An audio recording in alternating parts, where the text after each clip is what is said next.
Danganronpa Another End. Translated by JinJoJess. Prose editions by Sirius Seiko. Editing by Shenmen and DJ Shocker. Danganronpa Another End is a non-canon, unused alternate ending of Danganronpa Trigger Happy Havoc.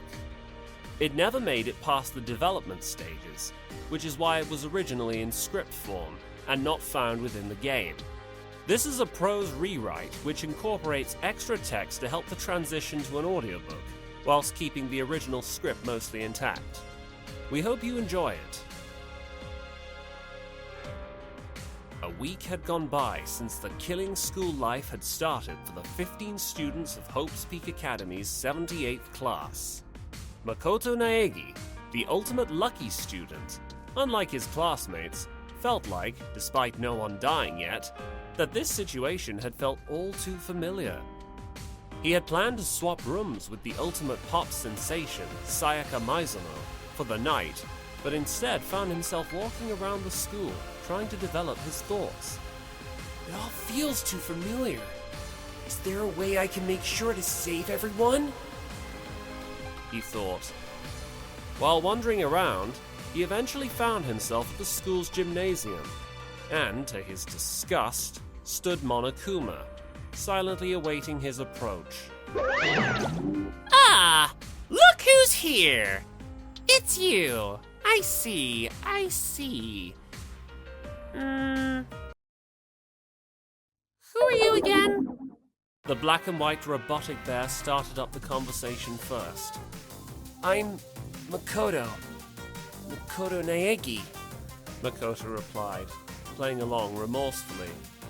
Oh, right. I remember now. Makoto! And it just so happens I remembered something I shouldn't have. I don't want to beat around the bush. You came here because you wanted to see the true ending, right? All Makoto could reply to that was, Huh? Oh, so it's like that, huh?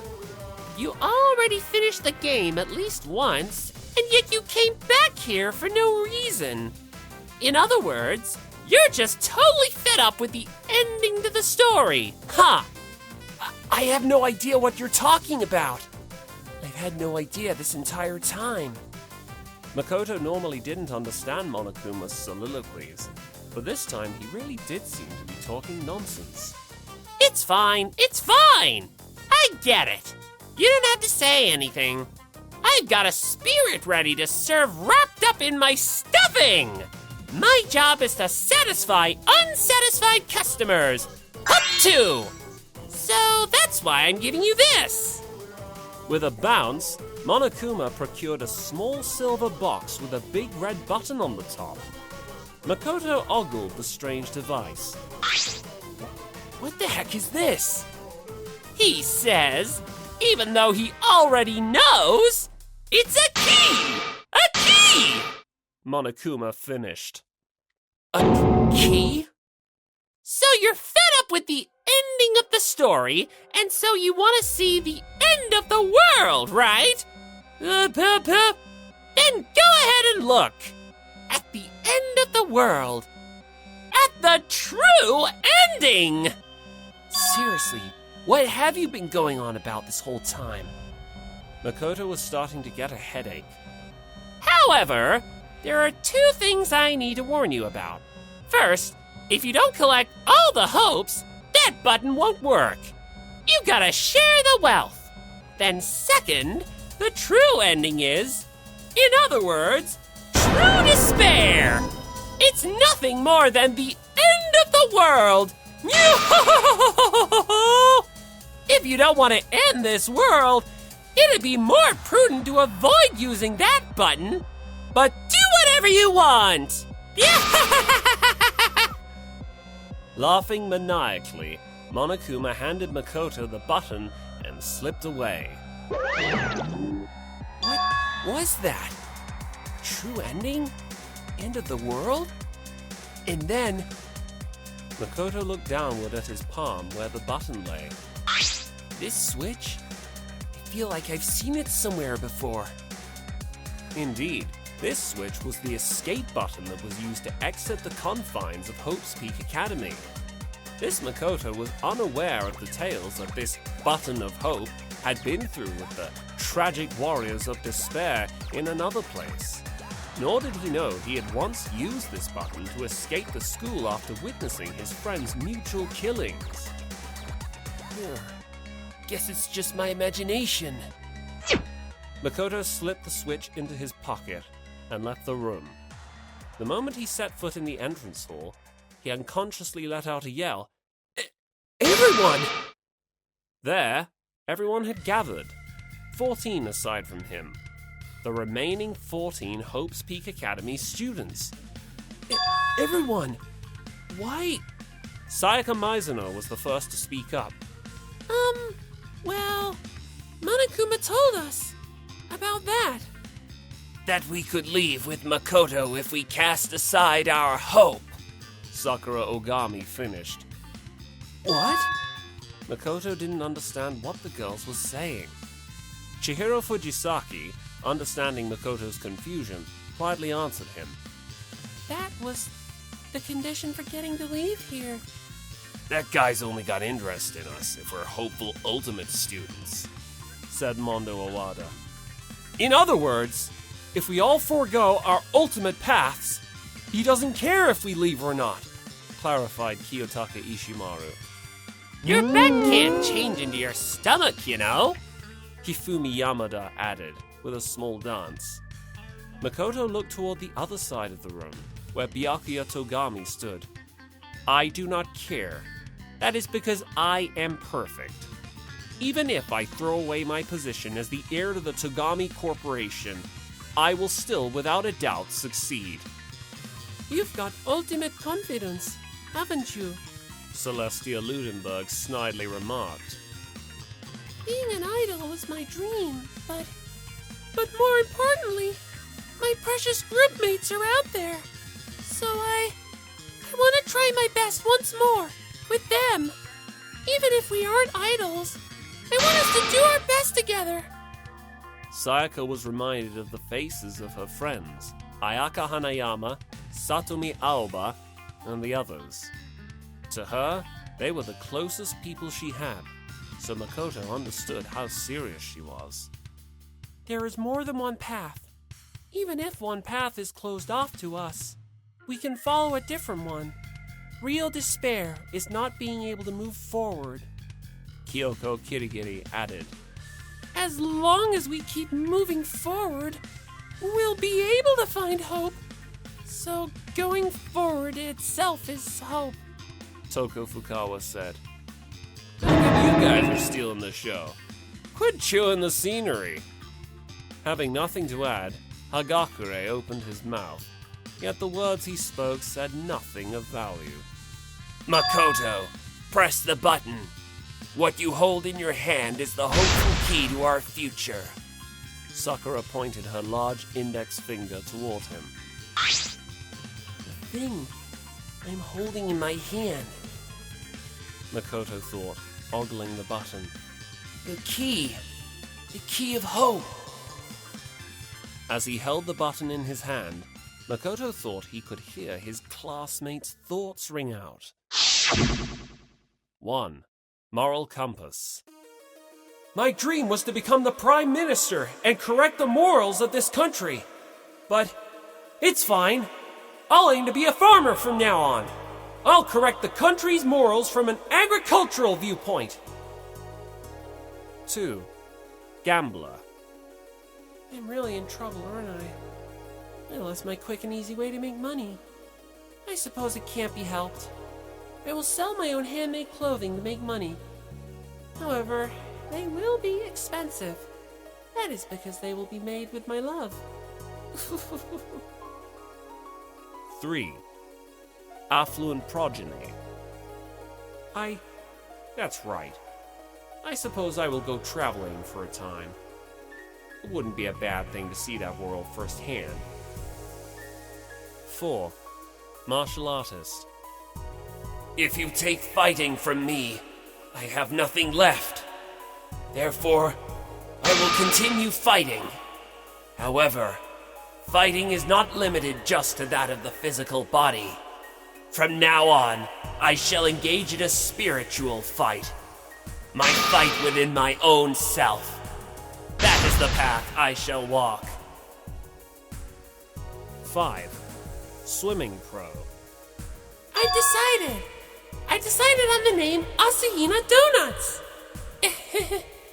Everyone come and buy them, okay? I'll make sure to offer you great service. 6. Biker Gang Leader. So the crazy times are over. I'm retiring. Guess I'll become a carpenter or something. Hey, big bro. In a bit. That's okay, right? 7. Programmer. This is a good chance for me. I want to train both my heart and my body. I want to train more and more to get stronger. If I do that, I'd like to meet with you all again. When that happens, it will be as my real self. 8. Baseball Star. Isn't this lucky? Because now I can quit baseball fair and square. I'll go from model to voice talent and snatch a chance at becoming a household name. 9. Writing Prodigy. For right now, I want to be in love. Then, I want to have a happy married life. Who was that? Who just laughed? I'll kill you! 10. Pop Sensation. I'm going to talk to my comrades and decide what to do next. But no matter what path we take in life, we will always be precious friends to each other. That's why I'm fighting alongside you. So as long as we're together, there's nothing we can't do. 11. Fanfic Creator. I've decided once and for all to set my sights on being a thief. With the free use of my magic, I'll be able to go around stealing gems. There's no need for me to tell you any more than that. 12. Clairvoyant. I'll, do that? Yeah, that? I'll figure something out. 13. Detective. I suppose first I need to start by searching for something. What I should do. What I can do. Reset everything in my life so far. Yet, I look forward to that. 14. Soldier. Ever since I was a kid, I was always compared to her. My capable little sister. But I ran away into a world where I knew no one and no one knew me. Yet, I was always lost. So then I came back. But I was still lost. About if it's right for me to keep disguising myself as my sister.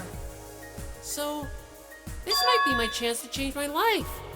To tell the truth, I've always had an interest in being a hairdresser or something like that. Maybe I'll run off into the boonies where she won't find me and need to be a hairstylist. Makoto looked toward everyone, once again. The things we would do next. The things we would do to search for hope. That is the true hope. If that's the case, then this should be hope too, right? He thought, unsure of his own words. The students lined up together and faced the giant vault door towering above them. That's right. There's no reason to be afraid. Let's go. Let's keep moving forward. With everyone. All of us. Together. We'll leave here and go on to the next thing. As he thought that, he recalled what Monokuma had said to him in the gymnasium.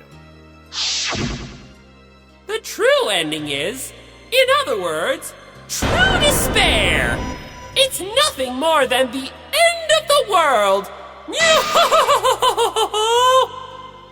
If you don't want to end this world, it'd be more prudent to avoid using that button. Everyone would be giving up what made them unique in order to conform to the rest of society. Was that truly hope? And what he had said about the end of the world, if the world had really ended, and that was mere hyperbole, was there a society to begin with? Makoto snapped out of his thoughts and shook his head, muttering to himself, Huh? No, I don't need to worry about it. It's too late. That guy's words. The 15 students stood in front of the door. Makoto pressed the button. It slowly and steadily opened, and a white light spilled from within it, engulfing everything in its glare.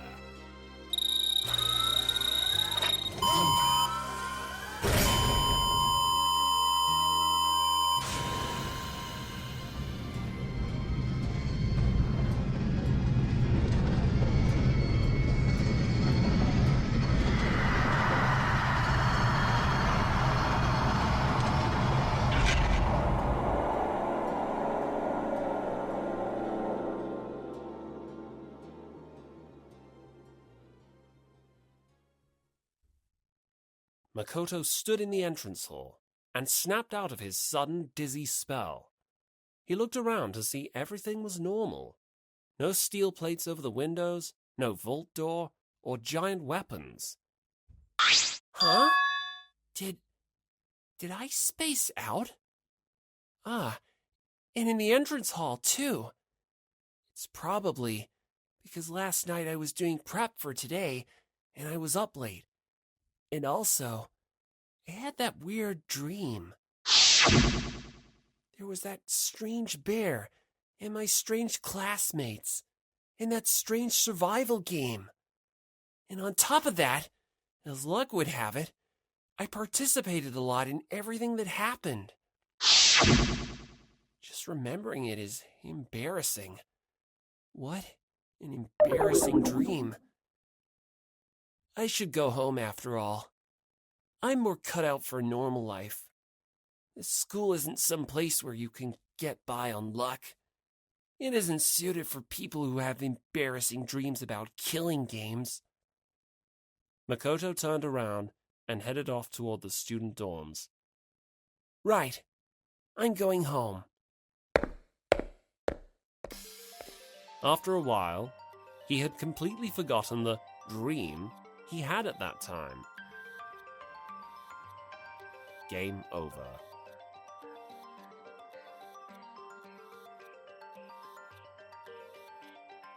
Translation notes. 1. The phrase Hagakure uses here literally means to take a big bite, but it's also an idiom that means to steal the show. His next line is that they aren't even chewing, in reference to the big bite, but the pun doesn't work in English, so this is how I chose to represent it. 2. Okay, so this was a really weird line to translate for me because it says soro soro, which usually means soon, or before long, or in a little bit, as in the context of I'm gonna get going in a bit. And, like, with him talking to his dead brother, Daya, it seems kind of ominous? Like, I don't think that's what it's going for, but I got this weird sense reading it the first time that Owada was going to ride his bike off a cliff or something. Extra. The talents of Mukuro and Hagakure are erroneously listed as Army and Sherman. 3. Warning. Translator JinJoJess's opinions.